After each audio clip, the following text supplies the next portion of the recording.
I'd like to extend a warm welcome to all our panelists and to all the participants on this webinar. And before I start, I wanted to read out a quote from His Highness Yaga Khan, who said that the most important skill anyone can learn is the ability to go on learning. And especially at this point in time, when we are faced with this kind of a situation, I think this is one thing that is probably going on in the minds of all parents and students, and we've got a good mix of them. Let me introduce the panelists. What I will do is I will go through introductions of each of the panelists. I will request the panelists to make their opening remarks, which would cover what their organization is doing in the space of online learning. To start with, I'll go with Vipul. Vipul Reddy, he's at the Khan Academy. Vipul helps schools make the most of their online learning resources in classrooms. Welcome, Vipul, and I'll hand it over to you to give your opening remarks. Sure. So welcome everyone. Thanks so much for taking out the time to be with us, especially on a weekend evening. So my name is Vipul. I head the school's outreach effort at a non-for-profit organization called Khan Academy India. Essentially what we offer is the ability for anyone anywhere to get a world-class education for free. And the way that we do this is that we have a website that has a lot of content. We started off as basically a math teaching resource, and then we went on, we expanded to science and computer science, and there's a host of other topics that are covered right now on Khan Academy.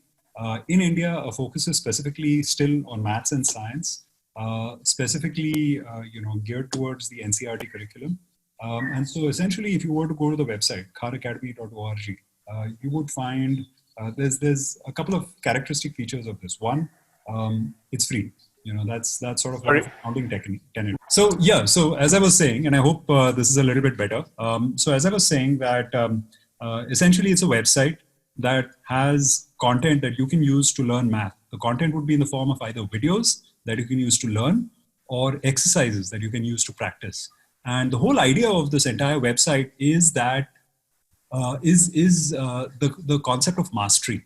The whole idea is that, like when you're playing a game, right? You shouldn't basically be going from level 1 to level 2 or level 2 to level 3 until you've mastered the previous level.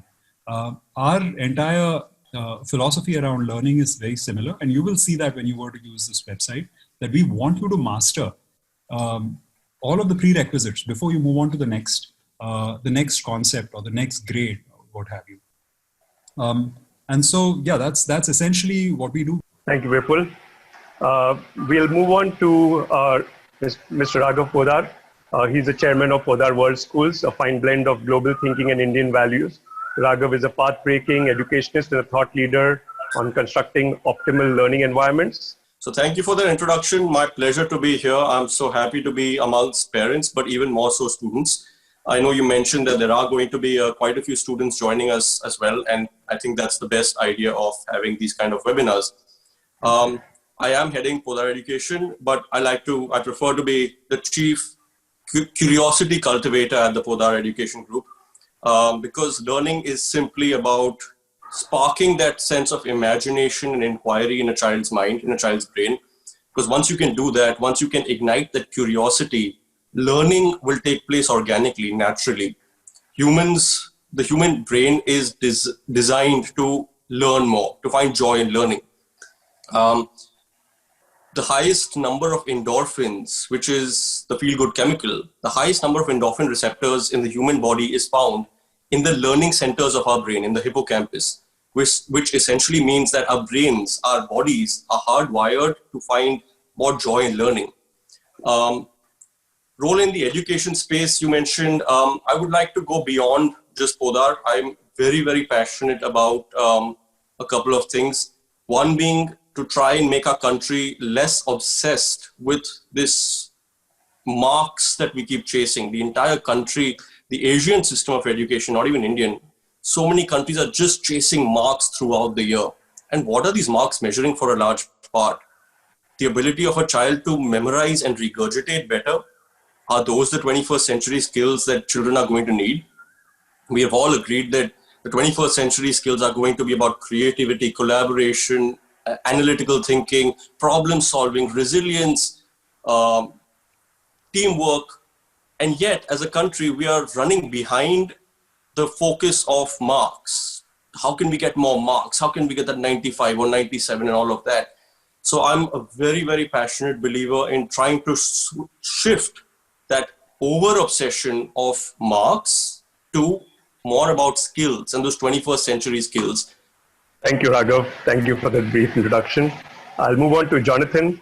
Dr. Jonathan Long has 30 years of experience as a teacher and school leader, and he was appointed as the head of the Aga Khan Academy in Hyderabad in 2019. He's lived in India for the past 12 years and was previously principal of Woodstock School in Mussoorie. And very good afternoon to everybody. It's lovely to be here with you all, wherever you are tuning in this afternoon. I'm currently at the Aga Khan Academy in Hyderabad, a school of a little over 650 students. And right now, those students are spread across the world, continuing their education through online learning. They are in Canada, the United States, across Africa, Asia, and Europe. So this challenging situation has presented some really unusual challenges to the Academy. And it's been an incredible learning experience. And I'm sure all of you, whether parents or students, are wrestling with the challenge that this unprecedented time presents to each of us. I say to my students, as I say to my parents here, that our young people need to learn online right now because there aren't many other options. But actually, when this crisis is over, what an incredible experience they will have had in honing their 21st century skills around technology. Thank you, Jonathan. Now, while we have some of those questions that we kind of collated before the session, based on some of those questions that we have received from various participants that are now on this session, we will be taking additional Q&A. There is a quick Q&A box that is there where you can type in your questions, but we'll get into each of them. Before initiating those questions, I'd like to quote His Highness again, where His Highness the Aga Khan has said, "Technologies, after all, are merely instruments. They can be used for good or ill. How we use them will depend in every age and in every culture, not on what sits on our desktops, but what is in our heads and in our hearts." And I think that it's a great opening to kind of get into the question. I'll take the first question directed to Raghav. I think Raghav, is online learning different for different age groups? So, the age appropriateness of online learning. What is the appropriate screen time for different age groups? And again, these are the fears and anxieties that the parents are facing, that, now they are giving their children devices, phones, etc. How do they, monitor the screen time that the student is spending on it? And what is the best way for a student to schedule time for online learning? So it's a combination of three questions. I'll leave it to you to do the best with it. Sure. Thank you, Farhad. And I'll take the last question first. Children must put a routine to their learning. So whether it's online learning or offline, you must have a routine for it. Children should not be taking it that lightly that, yeah, I'll do it after lunch when they're the most sleepy or their brain is not the most active. Or I'll do it at night. It doesn't matter. There's no one there to check it. It doesn't work like that. You have to treat it with as much conscientiousness as you would have if it was not COVID.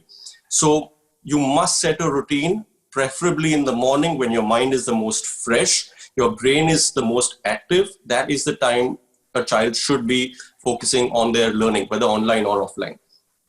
Which is also why you notice the timing of schools. Schools are between 8 and 2 or 8 and 2:30 or whatever it is. And virtual classes must be at the same time. As far as screen time, now that's this $1 million question. We've done surveys for more than 10,000 parents who actually filled out that survey as to what do they think the right screen time is for different age groups. We've done white papers on this. And what I'd like to say is, instead of focusing too much about the quantity of screen time, the better question is, what is the quality of that screen time? Parents will take their child out for a movie and watch 3.5 hours of their favorite actor beating up the villain. And that time, nobody asks about screen time. You hand your child that big tub of popcorn, which, by the way, has as much salt as the amount of salt your child requires for an entire week. That time, nobody's talking about screen time or the amount of salt intake of the child and all of that. I think the better question is, what is the content? What is the quality of that screen time? So if your child is spending too much time, I tell parents this, who come and ask me, sir, there's so many, my kid, he asks me so many questions, or he's always on his phone. I tell the parents that if your child is replacing football in the park with football between his thumbs, that is when you know you have a problem. That is when you know your screen time is too much. Or if your child has nomophobia. Does anyone know what nomophobia is? Any guesses? Since this is not actually interactive, I can't see any answers, but I'll tell you what nomophobia is. Nomophobia is basically no mobile phobia. It's actually become a condition, not only in children, but also in adults. So you know how you feel when you don't have your mobile around you, or when your battery goes down to like 5% or 3%, or maybe you put your phone on charging before sleeping at night and you woke up and you saw it didn't charge. It started with only about 4-5% your day of battery. Your day starts in tension. Your day starts in anxiety. That, my dear parents and children, is nomophobia. So if a child is going through these kinds of anxieties or fears, or replacing football in the garden with football between his thumbs, that is a cause for concern. Of course, now we are in an age of COVID and lockdown. So you can't expect your child to go outside in the garden and park and play football like he used to, or maybe didn't. You should try to see what quality of the content or the screen time your child is having, rather than only the quantity. So if your child is attending virtual classes and is there for 2 hours, 3 hours, 4 hours, but the child is actually getting that knowledge, is actually studying and using that time well, or using it for research, using it for an assignment, doing the next project, I don't have a problem with that screen time.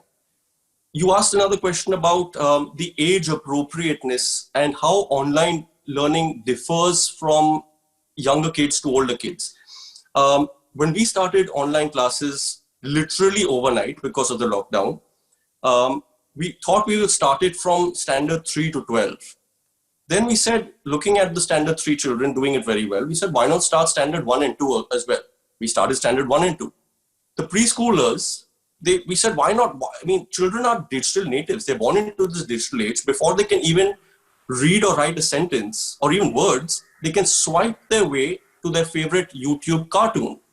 Why should we not have online classes even for the nursery, junior, senior, KG kids who are 3-year-old, 4-year-old, 5-year-old? And what we saw was so beautiful, because these kids are totally engaged as long as the content and the teacher is engaging. For parents who ask, oh, it's intuitive to think that, the older kids, the teenagers, they would have better attention spans in these online classes and the younger kids may not have. My dear parent who thinks that, try taking your child's phone when he is watching his favorite cartoon, maybe Peppa Pig, Doraemon, whatever the cartoons are these days, and try speaking to him even if while he's watching the cartoon.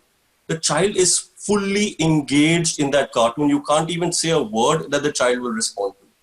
So the attention span of a 5-year-old or a 4-year-old is not less necessarily than a 15-year-old. The question is, what is the quality of that content and what is the quality of engagement? If a teacher needs to make her online lesson engaging, how is she going to make it engaging?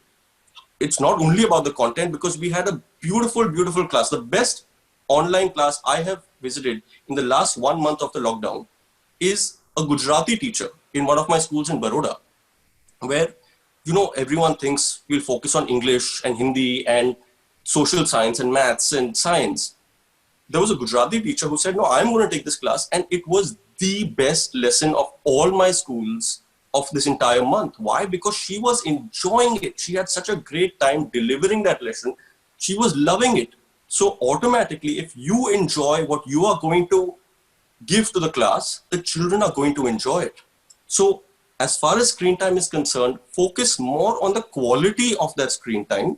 What is that child doing during that screen time, rather than only about how many hours is it, how many minutes is it, why is the child not sitting and doing something else? And by the way, for parents who think that my child is just sitting in one place, please, for those schools that you send your child to, please tell their teachers, please tell your principal, online classes doesn't mean that you have to sit on your seat. Children don't learn best on their seat, they learn best on their feet. So make sure you get children jumping. You have Zumba, you can have PT, you can have so many exercises, breathing, meditation, whatever you want, but you can get those good chemicals of dopamine, oxytocin, serotonin, endorphins back into the child's brain, recharge the child's brain's battery so he can absorb his lesson better. So with that, yeah, I'll leave it up to you, Farhad. Thanks. Thank you, Raghav. I'll move on to the next question, but before I do that, there was one question which kind of popped up, and I just happened to notice it because we were talking about, how can I assess if my students are engaged in my lessons? So we were talking about, how teachers can do different things, and you can reach out to the teachers to be able to do different things with the students to keep them active and engaged. So this question came out in response to that. So while I go on to the next question for Jonathan, I'll ask him to try and address that as well. Jonathan, the next question is for you. It's, is online learning only for COVID-19 duration, or would the provisions of online learning change post-COVID-19? So, what do you see as a future of this? And of course, if you could also touch upon the other question, which is, how do teachers know that the child is or the student is engaged during their lesson? Great, thanks very much. But I'll start by responding to that question that came in online, if I may. I think in a classroom situation, it's very easy for a teacher to understand the feedback which tells them that a student is engaged. We can see the student's eyes. We can interpret their body language. There are visual clues. There's also the interaction which happens spontaneously. And I think in an online environment, it's the same and it's different. We still have to look for those clues which tell us that the child is engaged. I think it's going to vary quite a lot from age to age.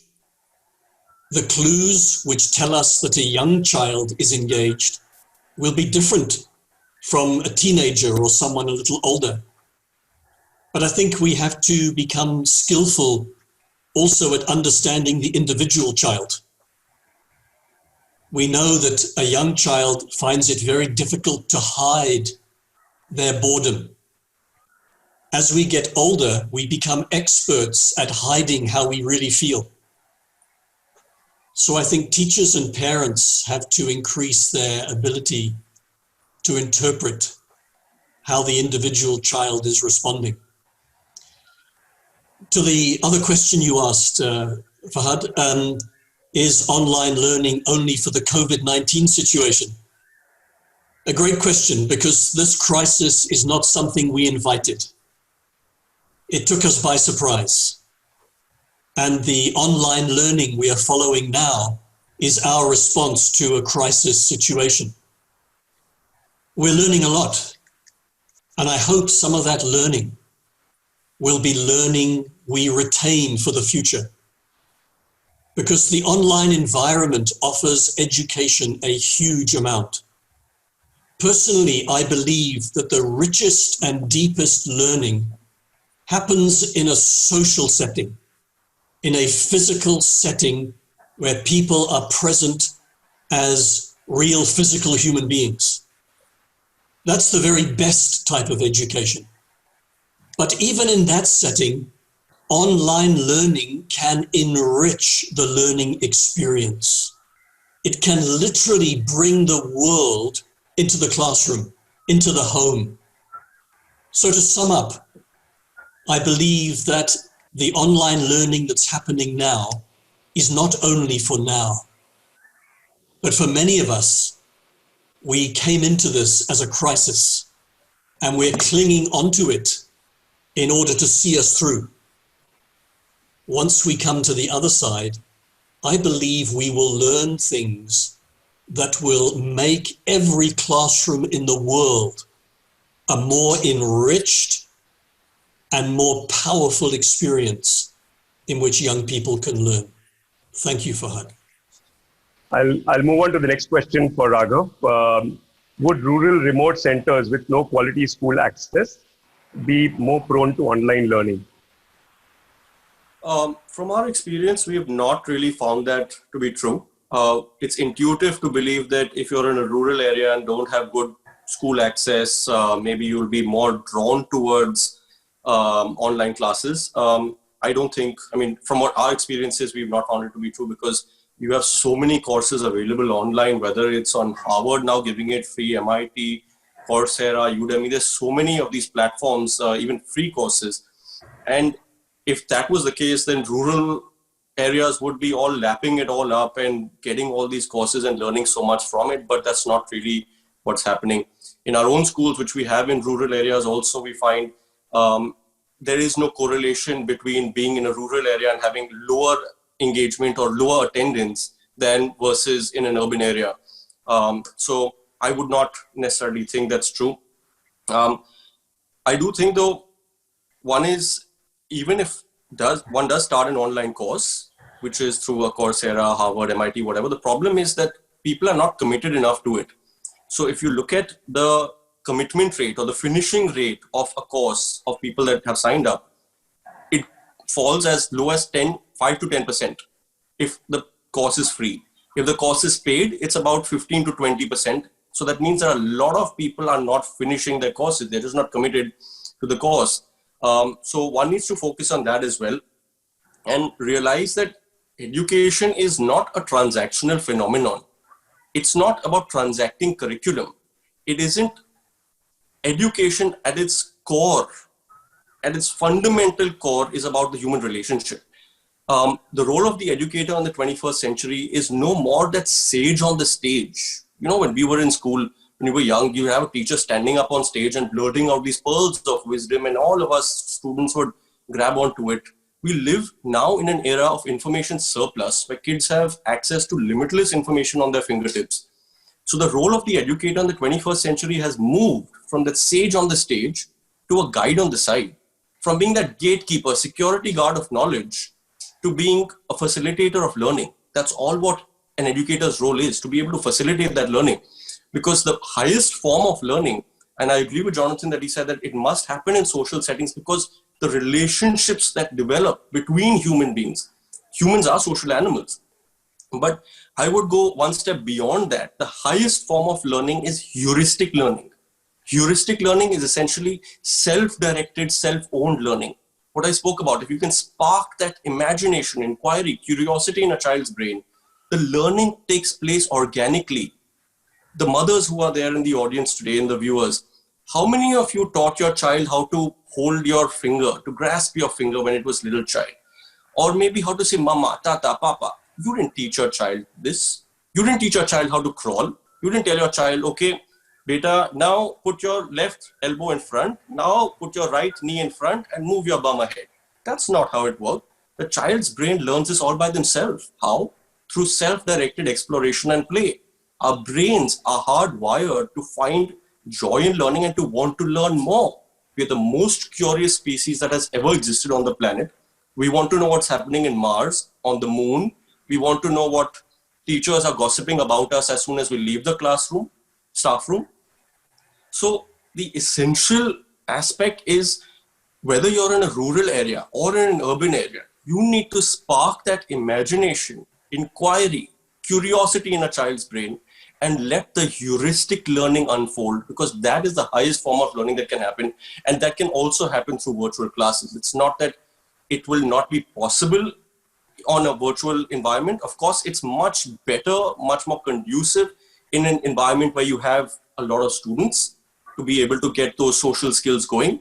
But it's not impossible to, it's not like it doesn't happen through virtual classes as well. Great. Thank you, Raghav. I'll move on to Vipul.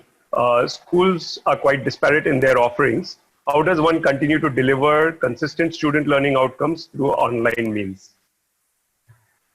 Sure. So I think there's a couple of things that at least we've found.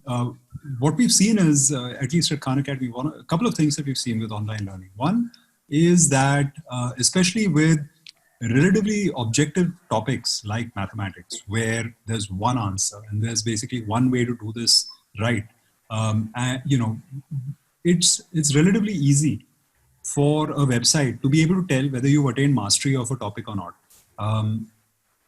That is, I think, something that is I think, a really important ingredient. Regardless of the kind of environment you're in, making sure that your fundamentals are strong. When you're looking at like online resources, do look at basically, and especially in a time like this, one of the things that we are suggesting to a lot of schools, and again, across the spectrum, is make sure your fundamentals are strong. This is a good time to basically use your time for that. Obviously, this is a self-serving pitch over here, but, with several state governments. So we just had, the Education Minister of Delhi sort of just giving a little presentation on YouTube where he asked the kids in Delhi, school kids in Delhi, to gain mastery of the previous year. So if you're a grade 6 kid going into grade 7, make sure that you have mastery of grade 6, go to Khan Academy. We've got a bunch of unit tests. We've got sort of a grade level challenge, which is sort of like a final exam for that grade level, which basically will ask you questions across that grade level. Make sure you're able to ace that. If you aren't, if it basically exposes gaps in your learning, use this time to fill those gaps. If that exposes further gaps that basically come even from before grade 6, go ahead and keep going down that chain till you filled all the gaps. Trust me on this, you will be in a much better place to hit grade 7 whenever it is that grade 7 starts. And that's essentially my advice to you for a good way to use this time that you have, not just for math, but for essentially every other topic that you have. Make sure that you have your fundamentals strong for the previous year. So, great. Thank you, Vipul. I'll just quickly summarize what you were saying. I think it's a very clear message for students as well as parents. It is about getting your concepts clear, getting your fundamentals strong. This is the time to use. Build on the learning, attain mastery, bridge the gaps that you have, the learning gaps that you have got. I think once you have done that, you can actually, if you go back to your previous year and focus on that, and then you can keep going backwards to ensure that your concepts and your understanding gets clearer. So I think that pretty much conveys what you were saying. Khan Academy has a lot of resources, whether it's in math, science, or whatever topic you want, and it's available for free. So feel free to use it. I'll move on to Jonathan. Jonathan, there are challenges where some households have got a single phone, a single smartphone, and typically the parent is also working. Sometimes work from home requires that they use that phone. At the same time, the children need to use it. So how do you manage the time for online learning in such a situation? It's an extremely challenging situation, and I know many families face that predicament. An important thing to remember is that online learning covers a very broad spectrum. On one end, you have very high levels of online accessibility, where you can almost recreate the classroom environment because of the access the student has. On the other end, you have very, very difficult connectivity and device challenges. I think in that kind of situation, the telephone becomes the means to initiate the learning for the day or the learning for the week. The telephone contact between teacher and child is the chance to set up the self-directed, independent learning activities that the child can do during the day.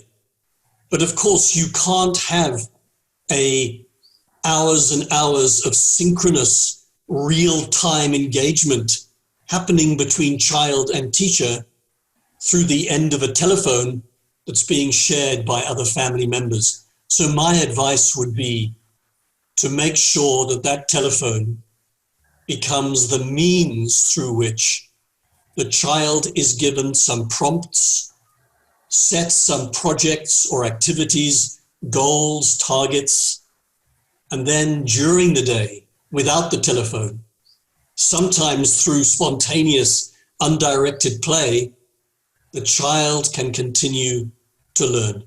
I'll leave it at that. Thank you, Jonathan. I think very useful. How do I get my parents to trust me and get off my back? Is like, what seems to be the underlying message. And how do I get parents to understand that I cannot be studying all the time and I need to do other things? Yeah, and sure. To the students watching this and you can't get your parents off your back, tell them to speak to me. I'll try to get them off your back. No, but seriously, I don't really know the child. I can't specify whether the parent is being exerting too much pressure on the child, or maybe the child themselves is just not serious enough. There has to be a balance. Parents must also understand and realize that you have to take a step back. You have to let the child be an independent learner. You can't force your child anything for that matter. Even if you do force your child to do something and they do it purely out of fear or respect for you, the child is really not going to gain too much from it. It's going to be done more in a perfunctory manner where they don't gain much from it. It's like we did a survey where there was a big cohort of a sample size of parents and students, and we said what percentage of students enter the right mood consciously before doing their homework, and the answers were about 5 to 10%. 5 to 10% of children at the max are consciously entering the right mood for doing homework. What is the purpose of that homework then? Is it that they're doing it out of fear that, oh, you'll get to play if you do your homework? If you don't do your homework, I will shout at you. I will tell your father. I will tell your teacher. I will tell your principal. That's not the way the child is going to gain anything from that homework anyways. You have to make the child want to do it. You have to be on the same side of the child. You find this sounds like a question about parenting a little bit. And unfortunately, in today's day and age, parenting, especially for kids who are probably 8 or 10 years and older, parenting has become the communication between parents and children is purely instructional. So you find so many parents who will throughout the day talk to their children, but the only talking that happens, the only communication that happens is instructionals. So you're only instructing the child, do this, don't do this, why haven't you done that, why haven't you, okay, go keep your plate back, clean your food, etc., etc., etc. Why not spend some time bonding with that child? And what better time to spend bonding than now? The amount of time that children and parents and fathers especially are getting to have with their children, you have to make use of this time. It's a forced scenario, it's unforeseen, no doubt it is. But what a beautiful time to be able to bond with your child, to understand his own feelings, from where he is coming from, how he thinks. And just some parents who tell me, I know my child really well. Really? What do you know? I know his favorite mobile. I know his favorite color. That's not what parenting, that's not knowing your child really well. Do you know what triggers his emotions? What gets him happy? What really gets him sad? What are the things that the child wants to hide from you? Why does he want to hide from you? What are the parenting issues? It's not only a child's issue. It may be something with your parenting that's causing the child not to share with you. So there's a lot of introspection that parents need to do before just getting on the back of children. And another quick point, humans have the highest form of mirror neurons. Neurons are brain cells, mirror neurons, which means that you learn the most from what you see by imitating. So if there are parents who are probably talking on the phone or watching TV while eating their food, and then they tell their child, no TV, no talking on the phone, no sitting and playing games while eating your food. It doesn't work that way. It's not going to be instructional. You have to lead by that example. You have to be the role model. If you want your child not to be watching Peppa Pig and Doraemon and eating his food, he doesn't eat food if he doesn't watch Peppa Pig. He doesn't eat food if he doesn't watch his cartoon. Well, maybe did you think of reading him a story? Spend that time with your child. So make sure that you use this time in the lockdown, in this COVID era, to build those family bonds, which one day your child will grow old and it'll be too late. Fantastic. Thank you, Raghav. I think, very, very logical points, and yet so difficult sometimes to apply to ourselves. I think this is very, very useful advice. Spend this time. We've got the time. Online learning will happen. Learning is part of life, but at the same time, I think it's important that we use this to bond with our families. Great. I'll just pick up one more question that I've seen. It's actually a combination of two questions, and I will pass that on to Vipul because looking at a kid that is in the toddler age group, and I think you're the one with the closest kid in that age group. So how do you create an enabling environment for toddlers who are most accustomed to physical setting to align to virtual setting, given that most of the classes are or will be virtual? And any tips for a parent to manage a toddler's attention span, specifically in the kindergarten? I think the question basically is talking about the curricular things that the student needs, the child needs to learn. So whether it is reading, writing, basic math, or numeracy that you want to get that child onto. Few things that work. So I think there's a book that I was just actually in the process of finishing up called Atomic Habits, and I think some of the things that it talks about, which are eminently relevant to children too, especially in that age group, is as Raghav said, the routine. So you basically have the same place, the same time, the same modus operandi, so you're going to basically start off with reading, and then you're going to do basically some writing, and then you're going to do some math, and maybe then you're going to do some drawing, and that's sort of a schedule that you follow no matter what. Another thing that basically you need to make sure is that you understand, and that was actually one of the questions that I saw come up over here, is that attention spans in that age group are not very high. I saw an email going out from one of India's top schools, the principals of one of India's top schools, to the parents, that basically told them that now that the children are in your care instead of in ours, please don't have a field day with them by basically making them sit down for hours and hours on end, trying to basically overmanage them. This isn't what we do with them in school. Please understand that attention spans are unlikely to go beyond the 20-25 minute mark. So you should basically keep your activities within that bracket. And as Raghav also again said, I think having activities which basically will get your blood pumping, will get oxygen into your system, where you basically let them go out and have a little bit of a breather, go out on the balcony and breathe some oxygen, because actually right now that's one thing that's now suddenly available, even in Delhi, And so you should really look at going out and doing something physical so that you basically feel a little bit regenerated and are ready to do sort of the next session. Do it at the same place, at the same time, for the same duration, in essentially the same progression. And I think your kids will get into that habit sooner rather than later. But I just to kind of reiterate 2 points that you mentioned. One, which was already said by Raghav earlier, it's about forming habit, routine, same place, same time, same duration, because at this age group, they need some structure, but at the same time, don't make it over-structured. Attention spans will not go beyond 20-25 minutes, so make sure that you have activities that they can do, and do not try to replicate your school in your home. Don't make them sit down in one place. That's not what happens in the school.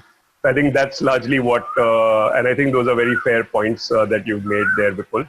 So thank you for that. Can I quickly add a small point on that? Yes, please. So while parents, especially who have toddlers, and they try to think that, oh, my child has this zero attention span. The child asks me so many questions. Once the child is asking me, why is the sky blue? And then next second, the child is asking me, what is under the mud, etc., etc. And my child just can't focus on one thing. To those parents, I say that if your child is asking you 1,000 questions, congratulations and well done. Because that denotes that your child has a healthy, active brain. If your child is not asking those 1,000 questions, that is when you have cause for worry. So don't worry about this fact that my child doesn't have an attention span. Your child is making about 3 million neural connections, the connections between the neurons, which are called synapses. Your child is making about 3 million, toddlers, 3 million per second. That is how fast the child's brain is developing and growing. So you must, instead of putting a lid on it and stopping that curiosity, engage the child more and ask them more questions. What do you think? Why do you think the sky is blue? And you see the kind of answers that the kids can come up with, because they have these virgin nascent brains that haven't been, I would say, corrupted with the passage of time of growth. Yes. So that creativity, which Sir Ken Robinson talks about so much, is so, the child's brain is full of creativity. Let us embrace that and let us give more fuel to that rather than putting a lid on that child's curiosity. Excellent. So embrace and encourage the curiosity and the creativity. I think that's very, very crucial, and especially at this particular point in time, I think it is even more important. The next couple of questions I'll pass on to Jonathan because these seem to be more aligned to study abroad and what is the future of students that have appeared for 10th and 12th grade and their papers have not finished or corrections are on hold.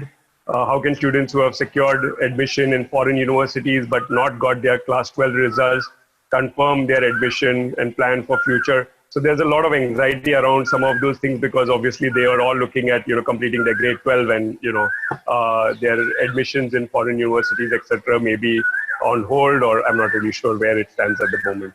So Jonathan, if you might want to throw some light on that. I would say at the moment, if people are feeling anxious, they are in good company. And that is probably a completely understandable situation right now. But from all that I hear from universities is that they are working on it. They will communicate as soon as they possibly can. And that communication will provide the comfort and the certainty that everyone's looking for at the moment. But right now, I think uncertainty is the headline, but clarity is just on the horizon. I think we will have it soon, especially in terms of foreign universities. Yeah, so there's another one which is a worry from a parent saying that children are smart in saying that we are studying, but they go in social sites and kids are smart to delete history. So how to track if they're actually learning or doing something else? I'm sorry. Who would like to take that one? I mean, I would like to ask that parent who asked that, is it genetic?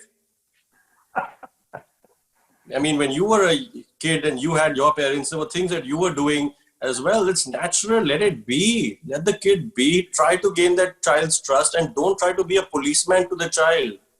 If you are going to try to police the child on everything, the child is going to stop sharing from you and is going to find things to hide from you. Why do you want to become that parent?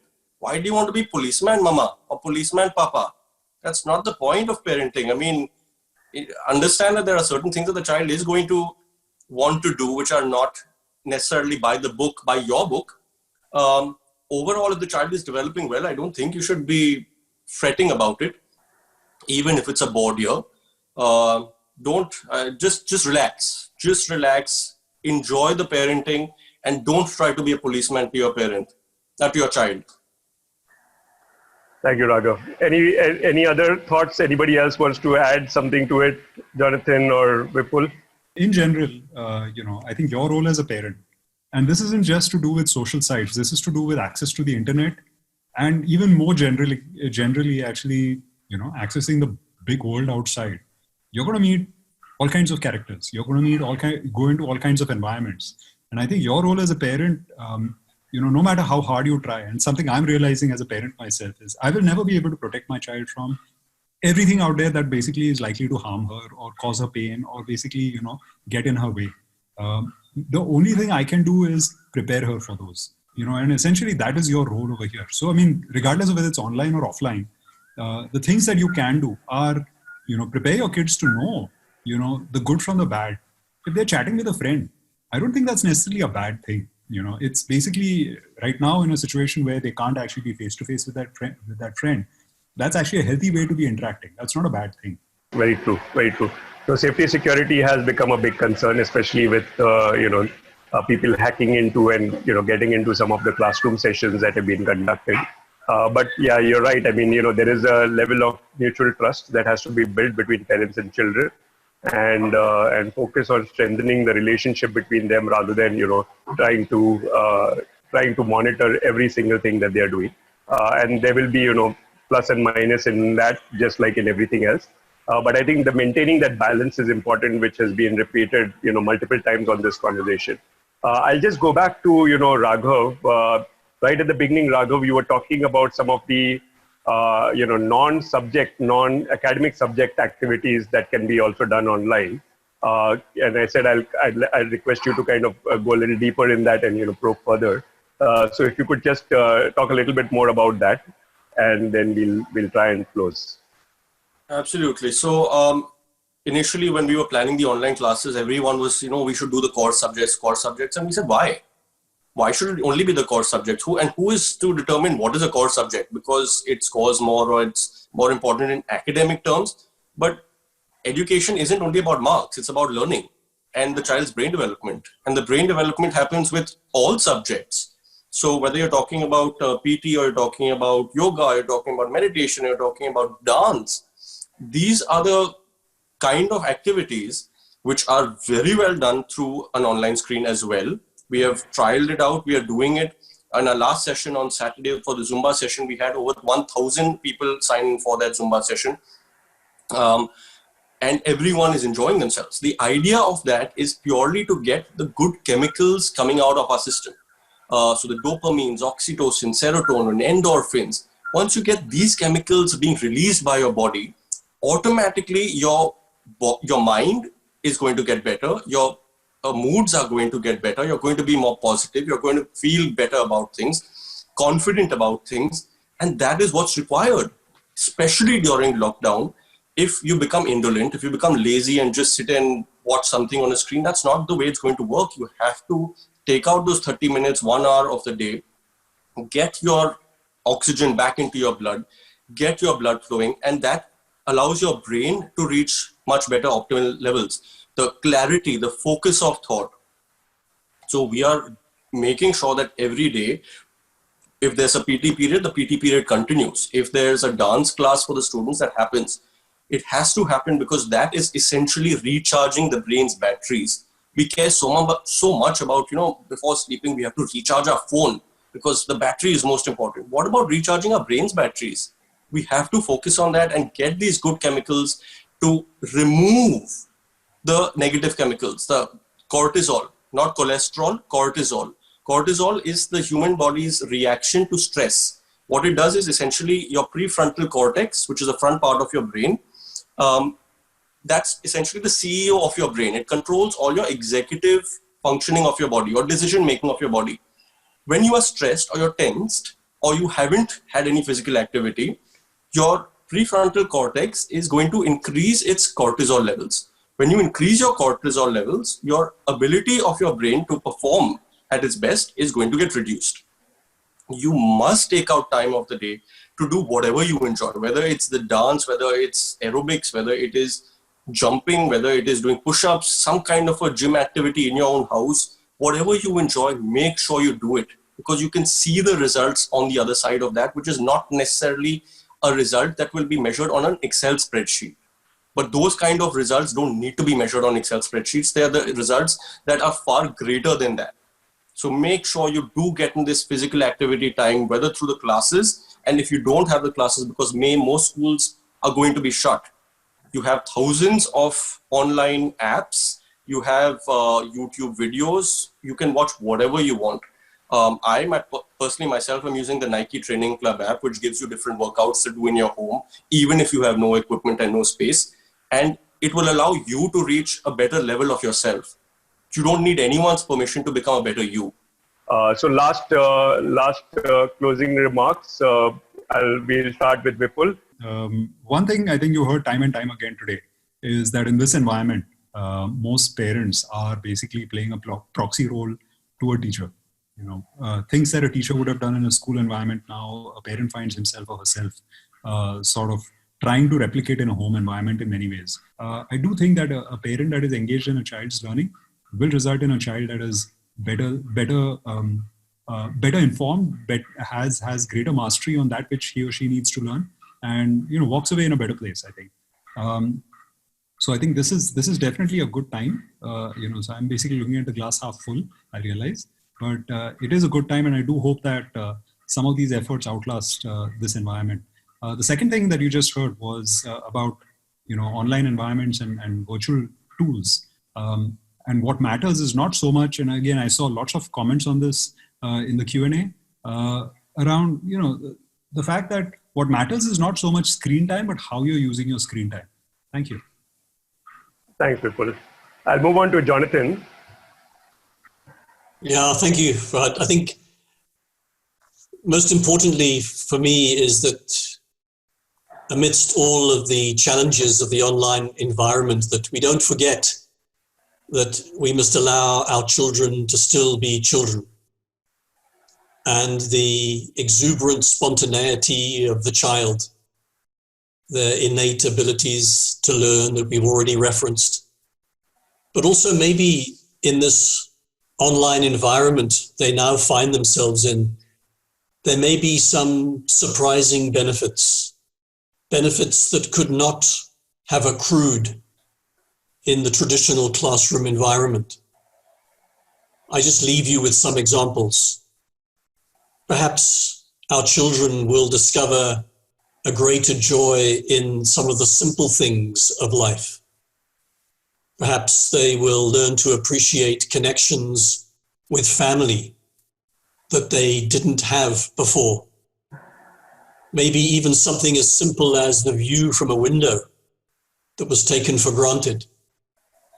And even the ability to slow down, because so many of our children's experiences in the 21st century accelerate them into adulthood before it's right. And perhaps this time of online learning, which has changed so many dimensions of their lives, will have some benefits that will last them all through their lives and will be benefits that actually add value in what it is to be a human being and to be a child growing up in a family that cares for them and supports them. Thank you. Thank you, Jonathan. Very, very wise words. And I think I'll pass it on to Raghav, where I'm going to add one more slight, twist for his closing remarks, which I'd like him to address. There are a set of parents that may not necessarily be educated and or have forgotten what they have learned in school, such as me. We find it difficult or challenging, in terms of how do we help our children. So while there are, concepts that have been thrown out here in terms of how you can help your children, the school is basically sending them resources. Some of it is in terms of encouraging them and self-directed learning. But is there anything else that can be done to help children to learn? So Raghav, with your closing remarks, if you can try and address that point as well. Sure. So, I don't think the idea is when schools send assignments or work for their children is that the parent needs to help them in that much level that the parent has to be a part of that learning process. The idea of parents is not so that they go through schooling again when they become a parent. It's for the child to be able to, with their own mind, independently come up with the best answer that they think are right. They are allowed to use reference material, whether it's books, whether it's online reference materials. But the idea isn't that you have parents who are going to guide that learning process, because if parents start interfering too much and trying to guide that learning process, you're going to lose out on the heuristic learning of the child, the ability of the child to problem solve, to get stuck and know how to get up after getting stuck. Those are the kinds of things that parents need to step back away from and let the child be able to figure it out on themselves. In my closing remark, I'd just like to say that the world economy in the 21st century is not going to reward you for how much you know, but for what you can do with what you know. Not for the amount of knowledge that you have, but for how you apply the knowledge that you have.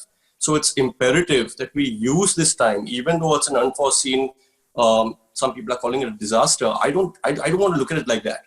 I would rather be positive about it. There's so many opportunities available for you to build in your child the 21st century skills that are really what is important. Resilience, to be able to cope with difficulty, with smaller resources. Those coping mechanisms is what can be built in children today. The ability of a child to problem solve, to critically think. We're getting so much of information bombarded at us. To how do you critically analyze and think and then evaluate, and the different levels of learning that happen. So you must let your child be a child, but use this time to positively reinforce your child, and don't think it's going to happen if you don't feel that inside. If you are going to be 24/7 anxious, nervous, negative, angry, stressed, tensed, trust me, even if in front of your child, you're trying to speak with a very big smile, the child will get the vibe from inside you. You can't hide that from your child. So you as parents, stay positive, stay strong, stay confident. And those are the values and qualities that your child will imbibe from you naturally. So thank you to all of you, to the panelists, to the moderator for having me. It was my pleasure to be here. Thank you, Raghav. And I'd like to, on behalf of Aga Khan Education Board for India, thank all the panelists once again for their insightful, helpful suggestions, their words of wisdom for all the parents and for the students.